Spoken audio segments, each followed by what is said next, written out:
Hey, Wes, what's going? Look who we found. Can you believe this? It's amazing the people that you can find when you're looking. Look at this. Yeah, I when know. you're See, when you're slumming. you open you open the pad up and there's Ben. It's just like, what the hell is that? That's pretty amazing. How you doing, my friend? I'm doing fine, gentlemen, both of you. Uh, it, An honor and pleasure to be here. You've been saying recently, this is my fifth time. Is that what you said? yes. That's So correct. that's semi amazing for anything. Most podcasters aren't nice enough to do that, or the guest doesn't warrant it, or whatever. So I'll try and live up to your expectation. Well, I just figured that sooner or later Wes and I will get it right, but it's taken us. I Yeah. was thinking about that. And I was going to say you'd think maybe our guest would get it right, but then you got too much credibility for me to say that one, so I decided to fall short. Oh, well, it's good to have you on, though. Thank you for jumping on from the West Coast, where it's what 11 o'clock, right? Yes, Almost God's time to country. God's country. Time to have one more coffee and actually get the day started. So, Well, thanks. So Wes, we've been chatting about this for a while now, and we just, not to oversay it, and then we're going to get going. But there's times in life where you meet people that not only are just great people that bring incredible amounts to the conversation, both from way past and current, and but then you get to become friends with them too, and that's kind of like a double, triple, quadruple win, isn't it? It is, and I got to tell you, anybody that's out there that follows Ben, that knows Ben, I have a couple people in my life. My late mother, Randy. Every now and again, one of my kids, a couple other friends, but almost never my wife. I will let you know that. But if I put a post out, Ben is one, if not the person, first to go through and like it, comment on it, leave a heart, whatever the case may be. And, I feel like sometimes I have to pinch myself. And Ben, we blow a lot of sunshine at you.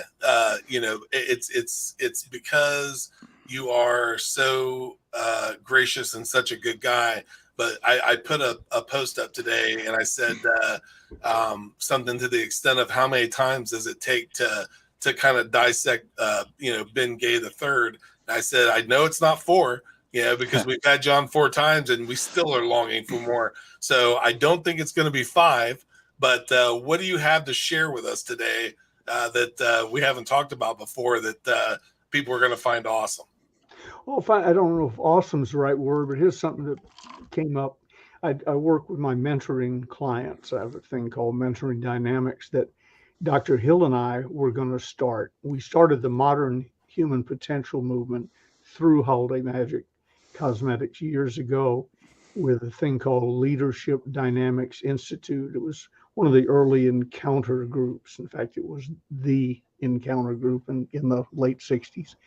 And then because one of my friends read Edgar Casey's The Sleeping Prophet, we decided to get into the mental, go down to your levels and get in touch with yourself. I used to call it the woo woo business. If you couldn't make it selling cosmetics, I put you in Mind Dynamics because they didn't have any requirements. You just sit around and think about things.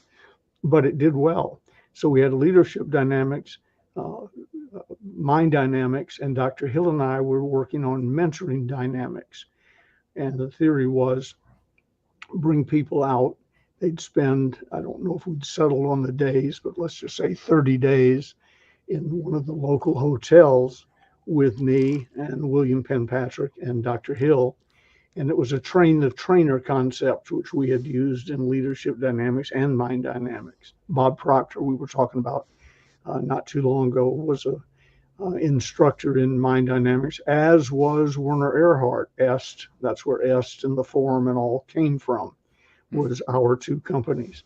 And so we had the name picked out, and the curriculum was just a matter of bringing a stenographer into the room and write what Dr. Hill said as he said it. And there, 2 weeks later, we would have had a manual. There was no reason to try and put him on some sort of system. And then he died on me. So I've coached people and helped people and been a consultant all these years. But not too long ago, I decided to bring back Mentoring Dynamics by name and do for others exactly what Dr. Hill did for me. He was my buddy. Mark Harris, who's a Dr. Hill expert in everything he ever wrote. He never met him, but he knows everything he ever wrote backwards and forwards. I've said of Mark, if I had Mark at one end of my conference table and Dr. Hill at the other, and we were debating about who knew the material better, Think and Grow Rich, The Law of Success, and all, I would bet on Mark. Dr. Hill would write it and march on. I asked him one day some obscure passage in one of the books. I said, "What does that mean, Dr. Hill?" He says, "I don't know. Sometimes you just got to fill up pages." Whatever it was I was asking him about, Mark Harris could probably verbatim quote it. He did know what he thought he was talking about. What he thought Dr. Hill was talking about. So anyway, in the chats that I have with people, things come to my mind that I haven't thought of in years because I'm looking for ways to explain. I work in word pictures. I find that, on the news, they say 80,000 people snuck across the border. Stalin said 1 death is a tragedy. 10,000 deaths are a statistic. 80,000 people snuck across the borders. Woo! And 5 minutes later, you don't remember it, and you don't know where they went, and you have no concept of what 80,000 people look like. And I'm always yelling at the television screen, put up a picture.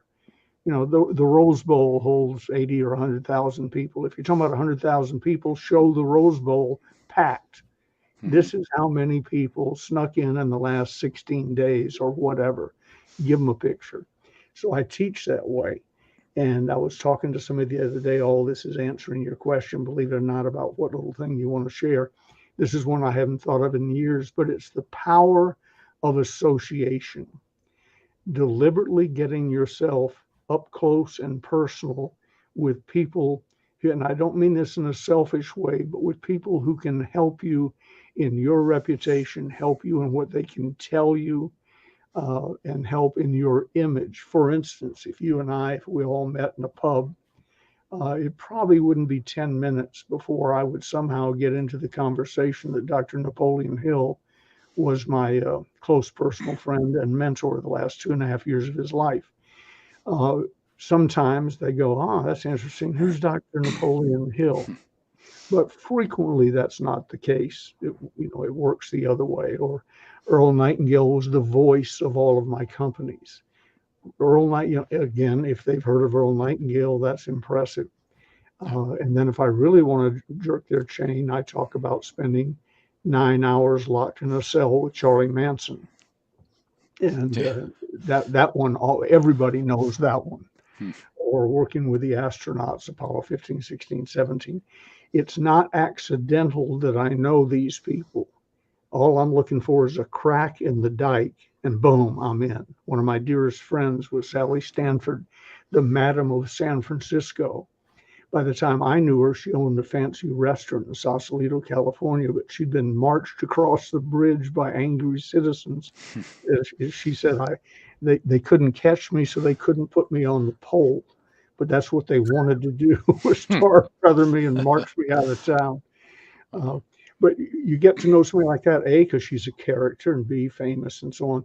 But the United Nations in 1948, San Francisco, was formed in the official meetings during the day at wherever they met, the Cow Palace or whatever. And the real movers and shakers that formed the United Nations met every night in Sally Stanford's parlor in her house of prostitution, sipping bourbon and smoking cigars. That's where the real work was done.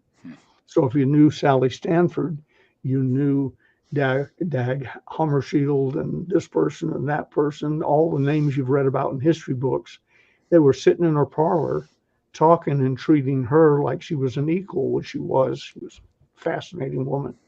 So I look for people like that to learn. because they're interesting. And I now have enough stories where I can say, well, that's interesting. You know what Charlie Manson said to me about that? And the heads snap.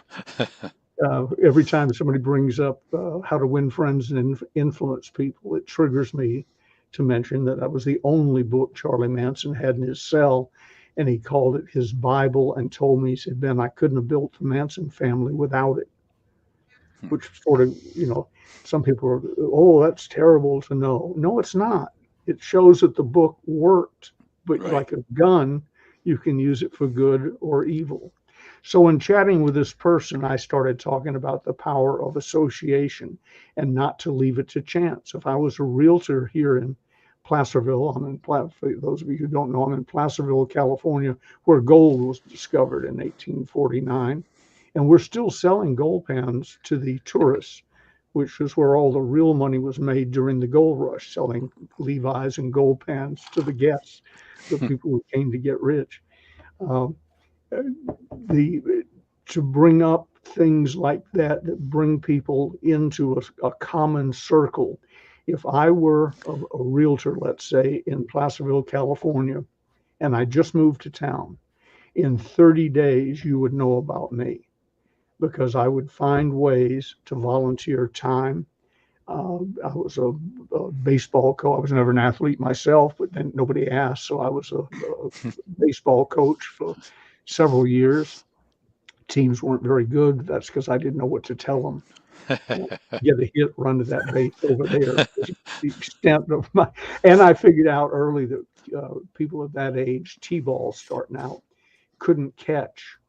So when I was doing third base, my famous move was, which is the guy on second, come on and go that way. I don't care if he's standing there with a ball, go that way. And so the runs we scored were based on the other team's ineptness. And that seemed, so everybody said, Ben Gay's a great coach. That wasn't what I was up to. I was coaching my oldest boy, yes. But the thing I was up to was getting known in this community. And so if you had a kid of that era in Little League, you knew who I was. It didn't take, 5 games and I'm blessed with an unusual name.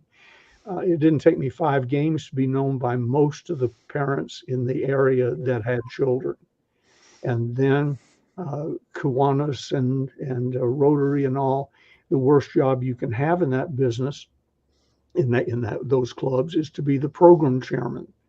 You're usually appointed the program chairman if you miss a meeting. While you're gone, they will nominate you and vote you in. And your sole job, besides find a place to hold a meeting, is to find a guest speaker once a month. And so I found all the program chairmen, and I said, if you ever need a speaker, it's sort of what I do for a living, and I'd be happy. Oh, are you available Wednesday, the whatever? Well, a Kiwanis Club meeting and a Rotary Club meeting, every business owner in town in 2 hours, an hour talk here, an hour talk there. Everybody knows you. And then have a little personality and so on. So I went from driving into this town in a borrowed Mercury. I'd gone broke, gone from multimillionaire to flat broke, drove into this town in a borrowed Mercury Bobcat. Mercury Bobcats were embarrassing enough. To have a borrowed one is worse. With a nickel in my pocket. And I remember that clearly because I crossed a bridge between Marin County and here called the Carquinez Bridge. I'd never been over it before. And I didn't know it had a 45-cent toll.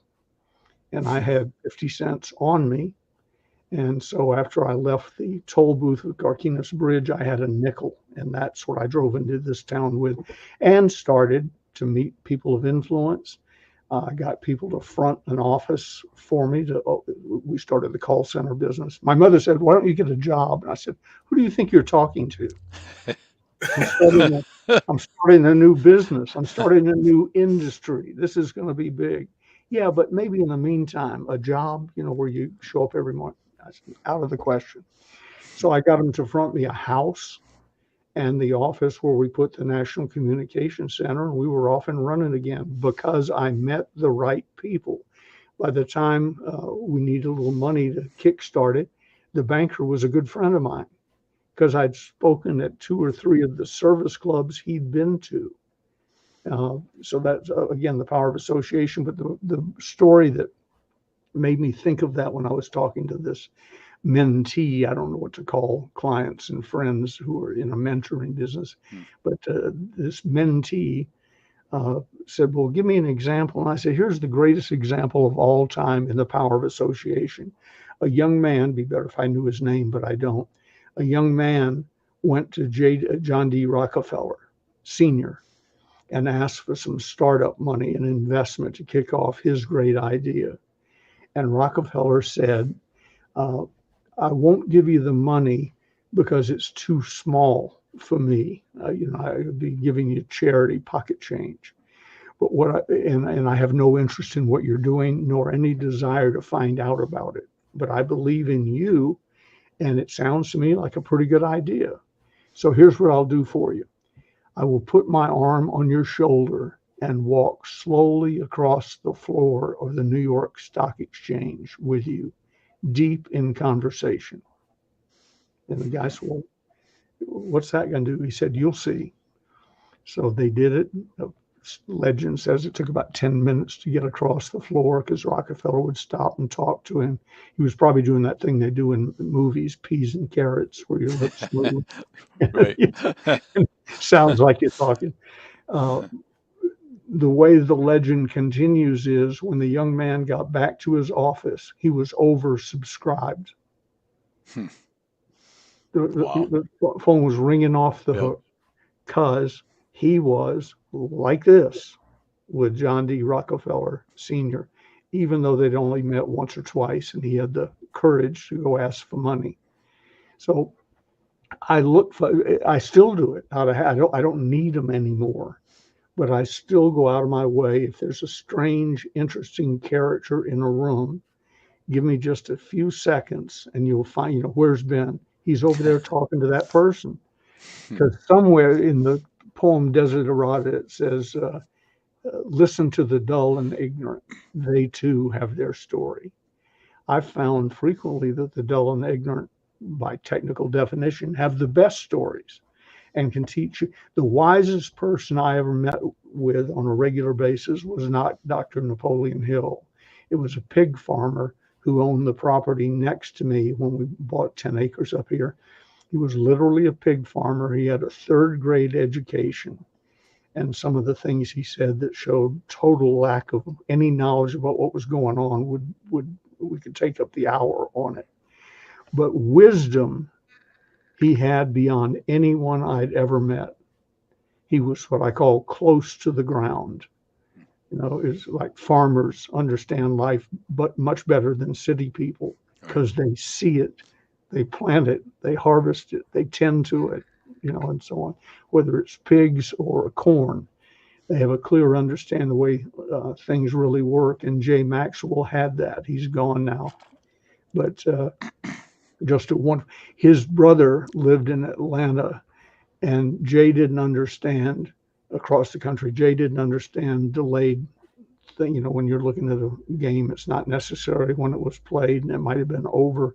Jay didn't understand that, but the brother did, and would call him and bet on games. And Jay said, I've never won a bet with him. He's uncanny. He even he knows point spreads, whatever that is. Well, he'd already watched the game an hour before. And then when the score was finally called, Jay, that was Jay's ignorance, but his wisdom was unbelievable. So whether it's John D. Rockefeller Sr. walking you across the floor of the New York Stock Exchange, or Jay Maxwell, the pig farmer, or Charlie Manson, or Dr. Napoleon Hill, or Og Mandino, any of my old buddies and friends, any of those people can literally change your life anyway. On top of that, tastefully learn how to promote those associations. And this is what I'm talking about right now, is aimed at, it worked for anybody, but is aimed at salespeople. People like to do business with people that they know. This is a quote of mine from 50 years ago. They like to do business with people they know, like, trust, and with whom they feel safe. And when you can relate to them you can quickly qualify in all four of those categories, and your life just becomes so much simpler. I have an 86% closing rate on significant sales. I don't count if somebody calls and I happen to catch the call to buy a book. I do count it if they call to buy a book and they have bought 50 books before they hang up. That counts. But I have an 86% closing rate, and the reason I do is I cheat. I only sell quality products and services that are competitively priced, spend my day talking to qualified people, whether it's religiously, economically, whatever, qualified people. And I try and be interesting. And if they're interesting, add them to my fold. We were at a family gathering. Whenever I say family, it's Gigi's family, her family. They've been here 100 years. So this is Gigi's town. As a guy said, a guy and his wife were talking as we walked out of a restaurant, and the lady said, "Oh, I know her." And I heard him. And he says, "Who is he?" She said, "Well, that's Gigi Ronzoni. Her father was a county supervisor, big deal in real estate and so on. So that's Gigi. And that's her husband, and I don't know what he does or who I was." She never heard my name, didn't care. And I remember thinking, that's interesting. It'll make a great story. But how insulting is that? How can she live in this town and not know who Ben Gay III is? For God's sake. Oh, that's funny. She managed to do it. So anyway, we were at this family gathering, and two interesting people. They have political beliefs similar to mine. As it turned out, I'd never met them before. They were each deputy sheriffs, man and woman, and something else. There were a lot of interesting things about them. And we were deep in conversation, and one of Gigi's nieces looked over because we hadn't been there 10 minutes. And she said, "How do they find each other?" How do these interesting people walk into a room with 40, 50 people in and glom? Well, in their case, I guess they were just open to it. In my case, it's part of my profession. You'll know who I am and why you ought to know me and so on without me being overbearing about it, because it helps business. And I pledged not to have any local clients when we moved to Placerville or give a speech within 50 miles of home, all sorts of guarantees, or Gigi wouldn't marry me. She knew my two previous wives, and she'd heard all the stories. So this is going to be a Ben Gay free zone. And so far we have. Is there signs up all over town in the buildings and everything? Ben Gay is not here. Well, I can tell you, my wife wouldn't want to sit and listen to me, yammer on with people and talk shop in any way, shape, or form. So I understand that 1,000%. Yeah. Young Ben, my oldest boy, I was getting up to talk to the state convention of JCs in Ripon, California, the almond capital of the world. Do you notice how I pronounce that? Almond. That's what the almond growers call it. Almonds? Almonds. They put one of those shakers on the tree and they shake the L out of them, they say. Oh, that's great. That's good. But anyway, I'm getting up to talk in this, and here he is, Ben Gay, and everybody's standing and cheering and so on. And young Ben heads out the door, and this guy says, aren't you going to stay and hear your father talk? He was going out to play basketball or something. Your father's seminar? He said, "Mister, I live in a seminar." That's funny. So if this is one I can escape, I'm out of here. Yep. So that was a long answer to a short question, but that's probably my great breakthrough for this week in a casual conversation. Learn the power of association. Well, and that was greatly appreciated, Ben, because, I said much better than I say it, but I like to look at for myself and anybody that I talk to. I use a little different term, but visibility equals opportunity. Yes. And that's really what you're saying. Just I found, and I'd love to, you've kind of already spoke to it, but maybe add on if you'd like, but the more you put yourself out there, like you've talked about, the more business or the business opportunities that come find you, as opposed to you having to chase down every single opportunity, right? Yes. And that's just a pretty major force multiplier, regardless of what you're doing, right? My brother-in-law is a great fisherman hunter. I've never been hunting with him, but I've watched him fish a few times. Great fisherman. He has to take people with him to fish because he'll be quickly over his limit and he needs to work on their. So if caught with as many fish as he can catch, he'd be in jail now. But he has buddies with him. He asked me, "Do you have a fishing license?" I said, "No, I don't go fishing." He said, "Oh, it's a shame. I wish I had one," because he wanted to catch my 10 or whatever you're allowed. Mhm. But I asked him one day, "David, how do you catch so many fish? I mean, there's only, around here, if he's not going to get his car and really go somewhere, there's the American River where gold was discovered. How do you get so many fish and the others don't?" He said, "Well, I go where the fish are." He said, "You may notice you've never seen me fishing in your swimming pool." And I said, "Yeah, I've noticed that." And he said, "And I don't fish in whatever it was, swift water, still water, whatever. And I never fish near, I don't know, a tree or rock or whatever." He had rules. And if you follow those rules, and when you put your hook in there, there's fish. That's where they hang out. So that's where I fish. I go where the fish are.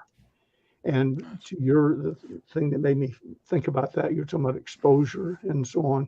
If I come back from a meeting, and it wasn't necessarily a sales meeting, but a meeting where I met some new people or whatever, Gigi said, "How did it go?" And I said, "More hooks in the water." And that's what I mean. The more people you meet. Don Cody, a dear friend of mine in Las Vegas, we've done some seminars together. I got up the first meeting I gave where he was in the room. I said, "One of the joys in being here is I always get to meet new people. 20 years from today, somebody in this room will have blended into my family and be a dear friend and so on. I don't know who you are, and I hope that isn't bad news for you, but it happens everywhere I go. And because I make a practice of it," and told a little bit what we're talking about now.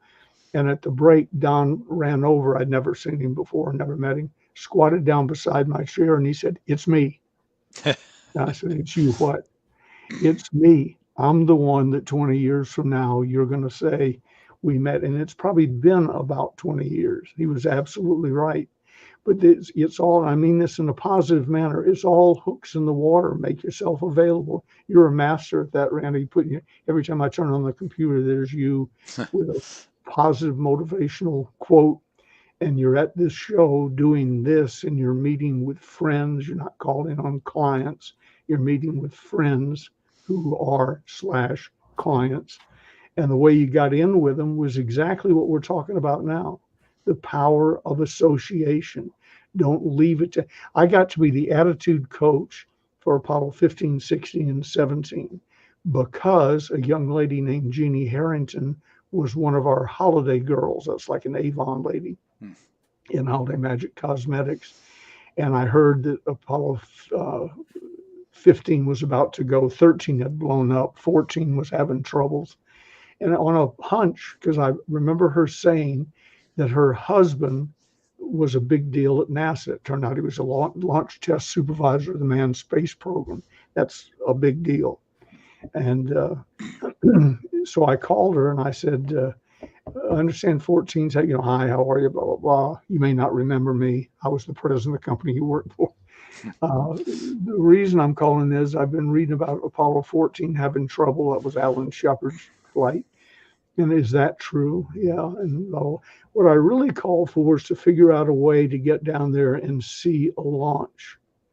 Well, she invited me to the launch of Apollo 14, which followed with the launches of 15, 16, 17. That was the Soviet-American shot. It enabled me to shake the hands of all 12 men who walked on the moon. I saw a thing this morning that it was all a hoax, a fresh new hoax. Trust me, folks, they landed on the moon, 12 of them.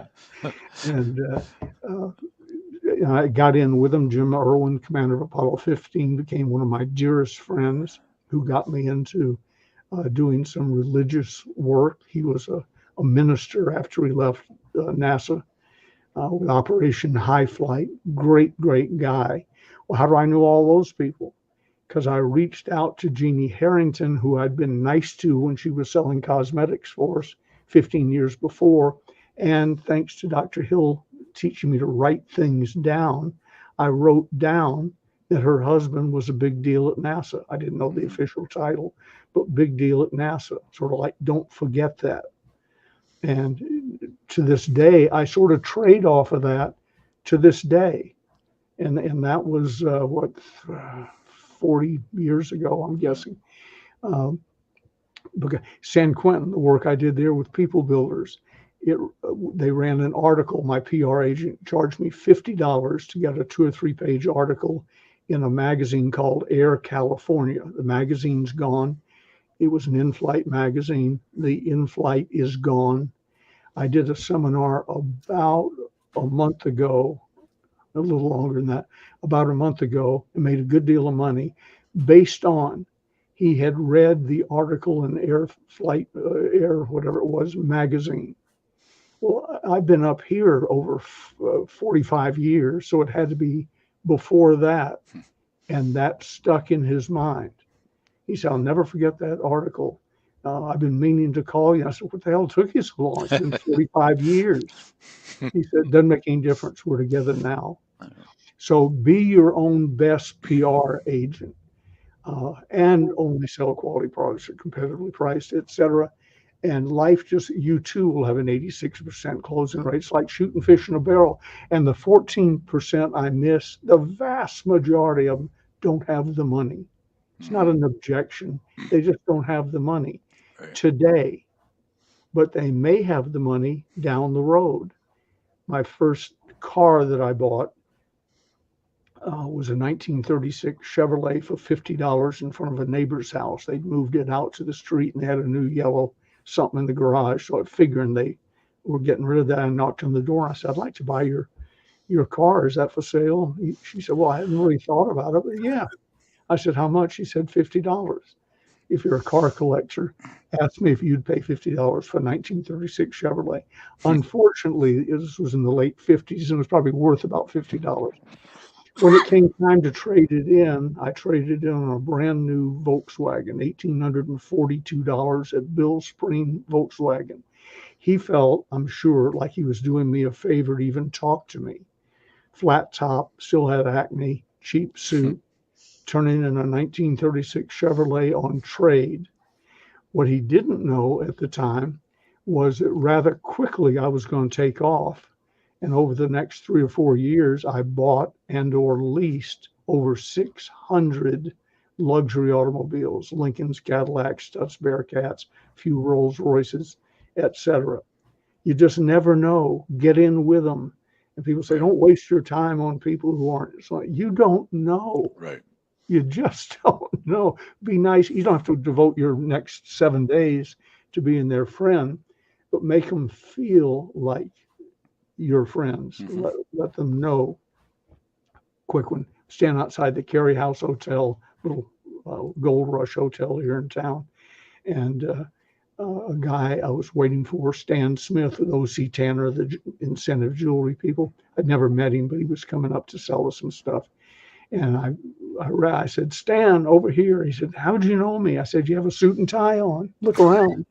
You're the only one in Placerville that has a suit and tie on. You got to be Stan Smith. And he laughed. As we started in, there was a guy standing there drinking out of a paper bag, and I went over and hugged him and, have a good day and blah, blah. And Stan said, that was the nicest thing I've ever seen anybody do. I said, what? He said, you hugged that homeless guy. I said, he's not homeless. He's my brother-in-law.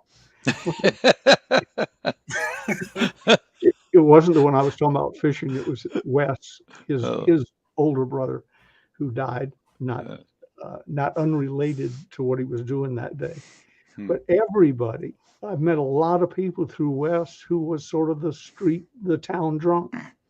Met a lot because everybody loved him. So I met numerous people that are important in my life today through him. Eyes open, ears open, pay attention, be available. Great advice. That's just, you're right, because that goes along a lot, right, Ben, with reaching out and giving without expecting anything in return, right? If you just continually put yourself out there, you're going to get way more back, right, than you ever put out. What you hand out comes back tenfold, Yeah. 100-fold. I think it says somewhere in the Bible or someplace. Yeah, I think that's right. Yes, and this is sort of getting into semantics, and I don't mean to put a negative turn on it, but what you say is absolutely true. And when I'm pure of heart, that's how I feel. But I understand how the rule works. I don't give not expecting to get back. I know I'm going to get back. It may not be from that person right now. It may be 2 years from now from a different person that he or she talked to. Or it might be someone who says, I saw that guy, Ben Gay, I saw him hug a street person. Wes may be paying me back today and I didn't know it. Mm-hmm. But what you hand out comes back tenfold, good or bad. That's the Right. dark side of that. Right. Good or bad. I've had some of that too. But yeah, put yourself out there, do good. It feels great. I always feel better than anything I've done for the people.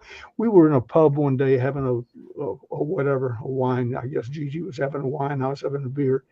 And this guy comes over to me. He was on the bar staff. I don't know if he was the bartender or not. He said, "Is your name Ben Gay?" And I said, "Yeah, it is."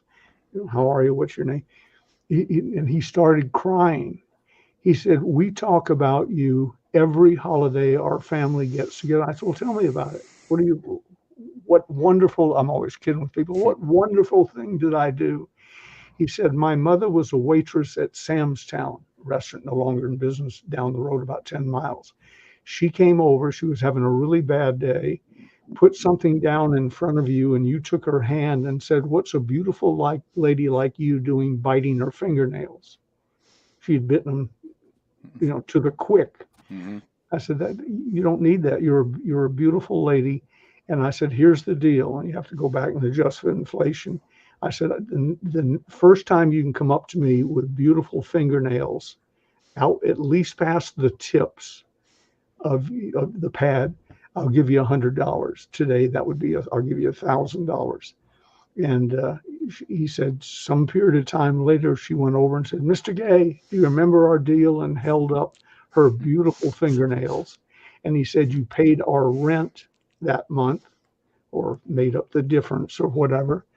And he said, "My mother has beautiful nails to this day and talks about you every time we get together. Ben Gay's name comes up, and I've heard the fingernail story a couple of hundred times." Yeah. And it means so much to us. And then when we asked for a check, we didn't have a check. It came back years later, 20, 30, 40 years after it happened. But I gave her the money, and then I got it back in a free meal and drinks years later in the bar. And then he turned everybody in the thing. He said, "Let me tell you about this guy." So I maybe picked up some more business I didn't know about. So, give without hope or reward. I do give because it makes me feel good, but I don't do it without hope or reward because I know better. Right. That makes sense. That's a good point. So, Ben, you've been incredibly gracious with your time, but before we run out of time, I'd mentioned off air before we started 5, but give me maybe one good reason. Goodness. Is why. That a book like this one? Just like that one. Yeah, but this one's autographed and all kinds of nice stuff. Look at that. So's Wes's. Mine isn't. Well, send it. I'll sign it for you. That's sort of weird. I probably that would be. Sign it.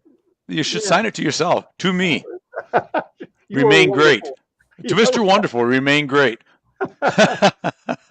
But I would love to hear you give, because if there's in the unlikelihood that somebody doesn't maybe know this book or know who you are and what this book is, the Bible itself, give us Ben Gay himself. What can somebody expect to get by reading the Closers 1 or the whole series? What are they going to get out of this? Well, they're a series. Closers 5 is out, 6 is being written, 4 is being written, and then there's sales. We have cousins of the Closers, Sales Closing Power, the book I wrote for J. Douglas Edwards after he died, because he never wrote a book, etc. I've written 30, 35 books between ghostwritten and so on. But these are the two most famous, Closers Part 1 and Closers Part 2. What they will get from, and to show you how well equipped I am, I will get out my high-tech, Wes, you'll be impressed by this, my high-tech piece of cardboard on which I have, ignore the website, go to store, if when I'm through telling you about it, you're inclined, go to stores.ebay.com/Ronzoni, Ronzone books. And they have the Closers series with special pricing and free shipping. I've had that scrolling the entire time for you, Ben. Oh, have you? All right. Yeah, well, yeah. Look down at the bottom of the screen, folks. Yeah, because it's just that important. You mean I can put this away? You can put it away because I have all your stuff queued up. And then I want to say something real quick, because we are getting to the end, and I know now there's got to be a 6th, a 7th, and an 8th, because you've done exactly what we thought you would, and that is provide just awesome stories. But some of the people that you've already touched in the form of either the past or being guests on their shows, we have Denise Griffiths. She has her autographed copies. She has an absolutely awesome podcast and had you on just recently. We want to make sure that we co-host of that show now every Wednesday. Yes, you are absolutely awesome. She is been one of our guests and is just a absolutely great person. Somebody that was just a guest on Building Wins. Zach says that to keep what we have, we must give it away. His story was just absolutely incredible the other day.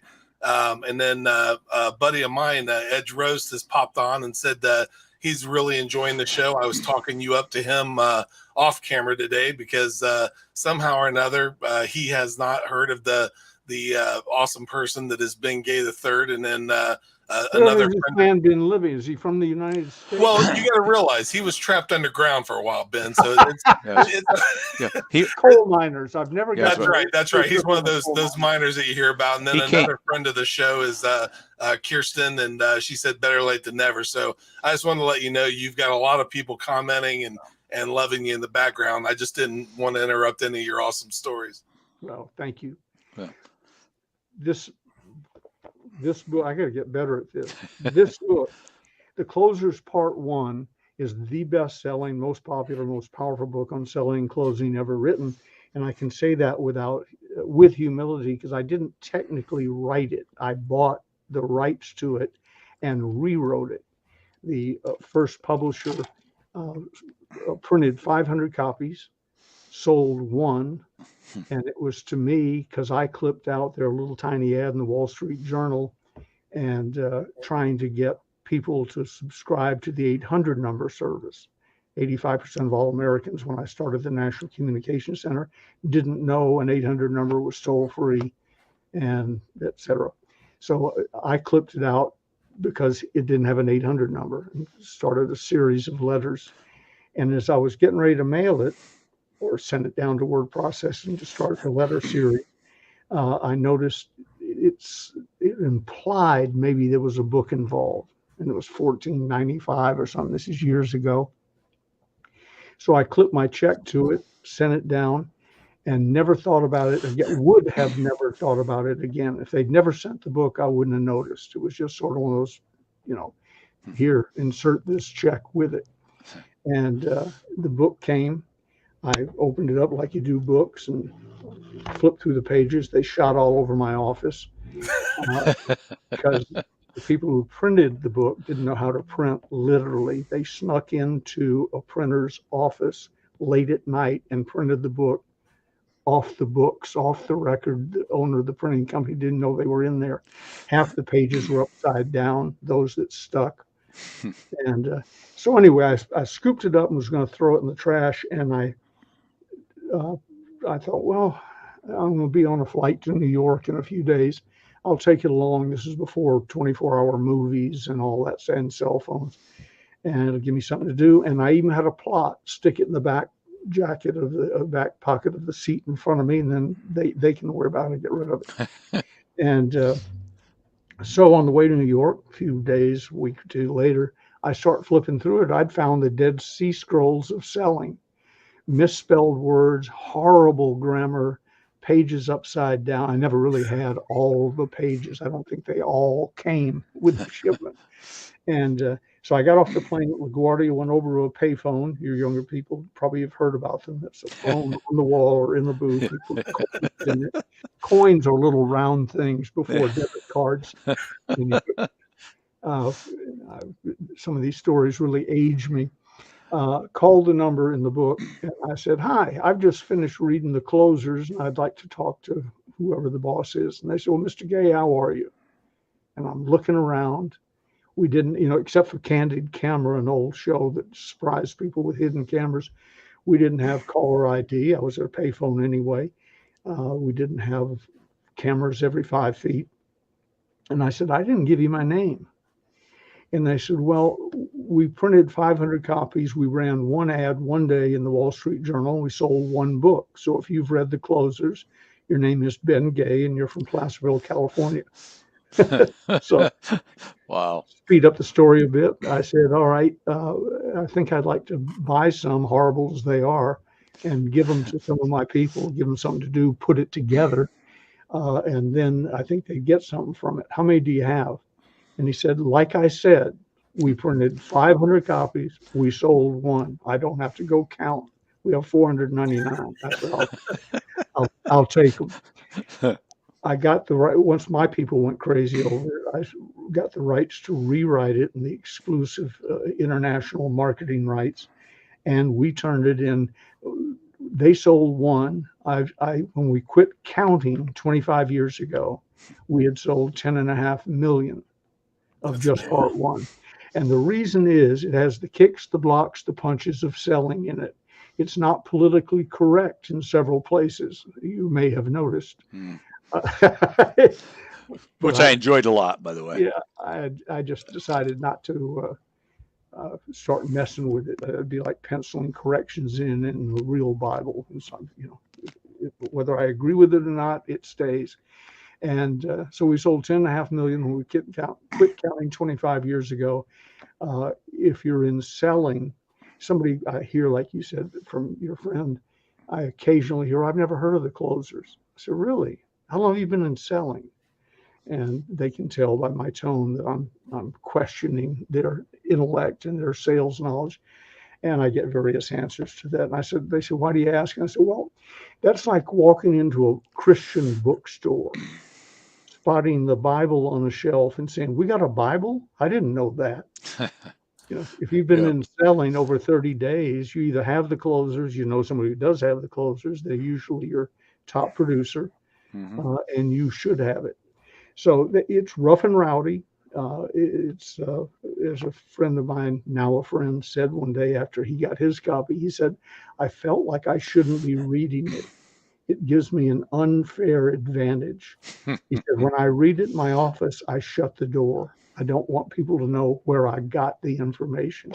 And then as soon as you're about to discover with the book series I know you guys are working on, you're about to discover, as soon as you come out with part one, the next question is from somebody who hasn't opened the book they just bought, "When's part two coming out?" You're not always thinking, "You haven't read that one. Why don't you read that one and then ask me?" But I started getting that question. And from some people who really had known me a long time, who said, "That's selling." And maybe that was you in the early days before you got your footing and your integrity. But when are you going to put down what you really do when you're selling? And that's this book, The Closers Part 2. It picks up where one leaves off and shows you what sophisticated people really do with the red meat in Part 1. And buried within it is a chapter titled Sales Infiltration, which is what every master closer, sales infiltrator ever known really does, even if they don't know it. The greatest salesperson I ever personally worked with was my running buddy from high school, Jimmy Rucker. Jimmy Rucker is the best salesperson ever. If Jimmy zeroed in on you, you can save yourself a lot of time and money by getting out your checkbook, your wallet, or your credit cards, because you were going to buy from him. He was incredible, but he was a horrible sales trainer. because he would get up in front of the room on the rare occasions I made the mistake of putting him up in front of the room. And they'd say, well, Jimmy, how do you do it? And he said, well, just watch me and do what I do. He was the ultimate unconscious competent. He did it.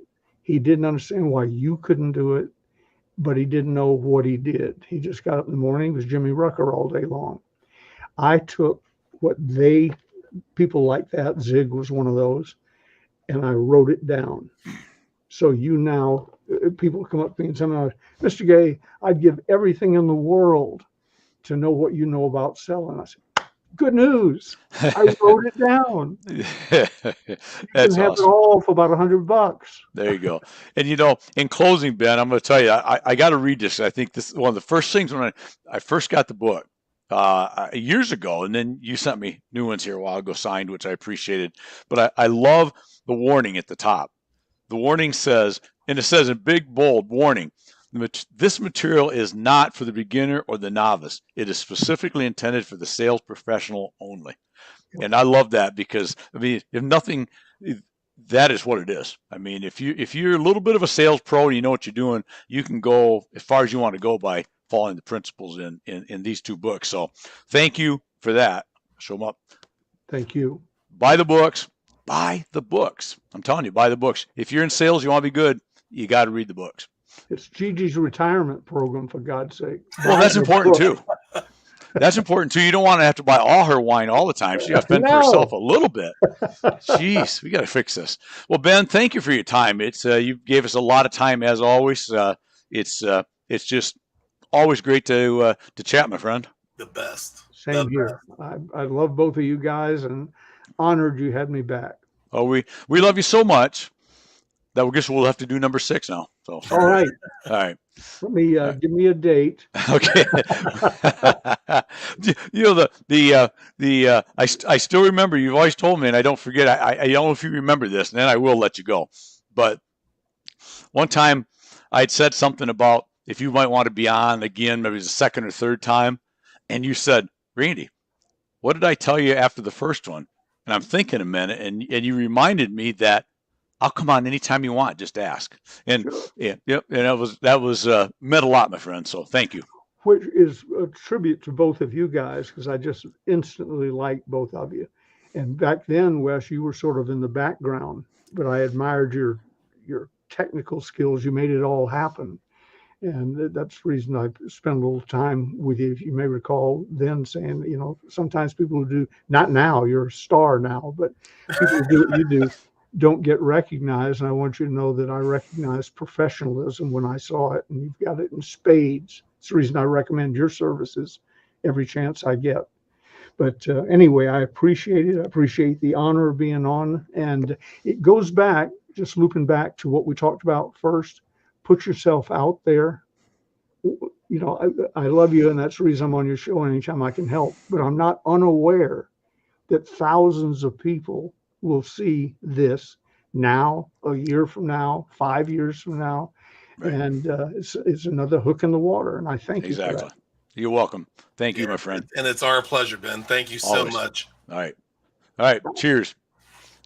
Bye, guys. Wes, what do you think? We're just we can't end it any better now. Let's just get out of here. Just know that there's more coming, and man, the stories just keep getting better. Stories keep coming, and based on that, go make today your best day ever.